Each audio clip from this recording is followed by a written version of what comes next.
എല്ലാ പേർക്കും വീഡിയോയിലേക്ക് സ്വാഗതം. ഈ വീഡിയോയിൽ സിംഗിൾ പോയിന്റ് കട്ടിംഗ് ടൂളിന്റെ പാർട്സിനെ കുറിച്ചും അതിന്റെ വിവിധ ആംഗിൾസിനെ കുറിച്ചുമാണ് പറയുന്നത്. ഈ കാണുന്നത് പോലെ സ്ക്വയർ എൻഡുള്ള കട്ടിംഗ് ടൂൾ ഉപയോഗിച്ച് മെഷീനിങ് ചെയ്യാൻ കഴിയില്ല. അങ്ങനെ ചെയ്താൽ റബ്ബിംഗ് ആക്ഷൻ മാത്രമേ നടക്കൂ.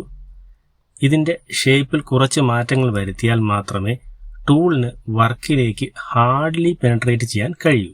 ഒരു സിംഗിൾ പോയിന്റ് കട്ടിംഗ് ടൂളിന്റെ മോഡലാണിത്. ഇതിന്റെ പാർട്സിനെ കുറിച്ചും വിവിധ ആംഗിളുകളെ കുറിച്ചും മനസ്സിലാക്കാം. ആദ്യം ടൂളിന്റെ പാർട്സ് ഐഡന്റിഫൈ ചെയ്യാം. ഈ ഭാഗത്തെ ഷാങ്ക് എന്നാണ് പറയുന്നത്. ഈ ഷാങ്കിനെയാണ് ടൂൾ ഹോൾഡറിൽ സെറ്റ് ചെയ്യുന്നത്. ഈ ഭാഗമാണ് ഫേസ്. മെഷീനിങ് ചെയ്യുമ്പോൾ ചിപ്സ് ഫ്ലോ ചെയ്യുന്നത് ഈ ഫേസിലൂടെയാണ്. അടുത്തത് എഡ്ജാണ്. ഈ എഡ്ജാണ് കട്ടിംഗ് എഡ്ജ്. ഇത് എൻഡ് കട്ടിംഗ് എഡ്ജ്.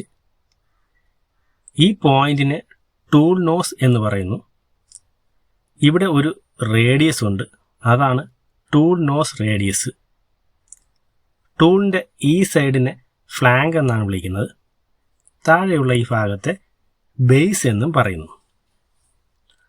അടുത്തത് കട്ടിംഗ് ടൂളിന്റെ വിവിധ ആംഗിളുകളാണ്.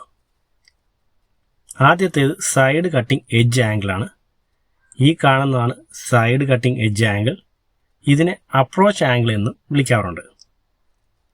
അടുത്തത് എൻഡ് കട്ടിംഗ് എഡ്ജ് ആംഗിളാണ്.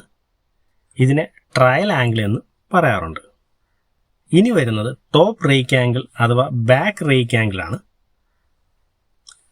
ടൂളിന്റെ നോസിൽ നിന്ന് ഷാങ്കിലേക്ക് പോകുമ്പോഴുള്ള ആംഗിളാണ് റേക്ക് ആംഗിൾ. ഈ കാണുന്ന റേക്ക് ആംഗിൾ പോസിറ്റീവ് റേക്ക് ആംഗിളാണ്. ഇതുകൂടാതെ സീറോ റേക്ക് ആംഗിളും നെഗറ്റീവ് റേക്ക് ആംഗിളും ഉണ്ട്. ചരിവൊന്നും ഇല്ലാതെ നേരെ വരുന്ന റേക്ക് ആംഗിളാണ് സീറോ റേക്ക് ആംഗിൾ. ടൂൾ നോസിന്റെ ഭാഗം താഴ്ന്നിരിക്കുന്ന വിധത്തിൽ വരുന്ന റേക്ക് ആംഗിളാണ് നെഗറ്റീവ് റേക്ക് ആംഗിൾ എന്ന് പറയുന്നത്.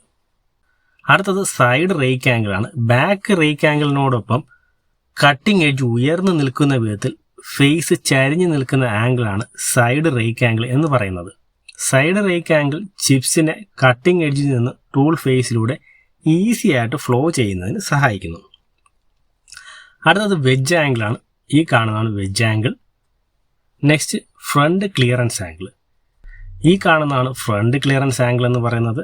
ഇത് ടൂൾ നോസ് മാത്രം വർക്കിൽ ടച്ച് ചെയ്യാൻ സഹായിക്കുന്നു.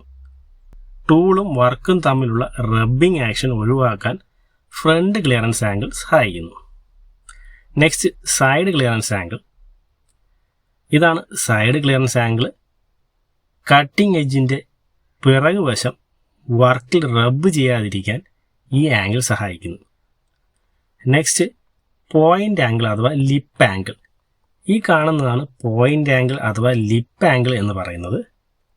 റേക്ക് ആംഗിളും ഫ്രണ്ട് ക്ലിയറൻസ് ആംഗിളും പോയിന്റ് ആംഗിളും പരസ്പരം ബന്ധപ്പെട്ട് കിടക്കുന്നു. റേക്ക് ആംഗിളിനോ ഫ്രണ്ട് ക്ലിയറൻസ് ആംഗിളിനോ മാറ്റം വരുന്നതിനനുസരിച്ച് പോയിന്റ് ആംഗിളിന്റെ അളവ് മാറുന്നു. ഇത്രയുമാണ് പ്രധാനമായും ഒരു സിംഗിൾ പോയിന്റ് കട്ടിംഗ് ടൂളിന്റെ ആംഗിൾസിനെ കുറിച്ചും പാർട്സിനെ കുറിച്ചും പറയാനുള്ളത്. ഇതിൽ ഓരോ ആംഗിൾസിനെ കുറിച്ചും അവയുടെ ഉപയോഗത്തെക്കുറിച്ചും വിശദമായ വീഡിയോകൾ ചെയ്യുന്നതാണ്. ഈ വീഡിയോയെക്കുറിച്ചുള്ള അഭിപ്രായങ്ങൾ രേഖപ്പെടുത്തുക. ഈ വീഡിയോ കണ്ട എല്ലാവർക്കും നന്ദി.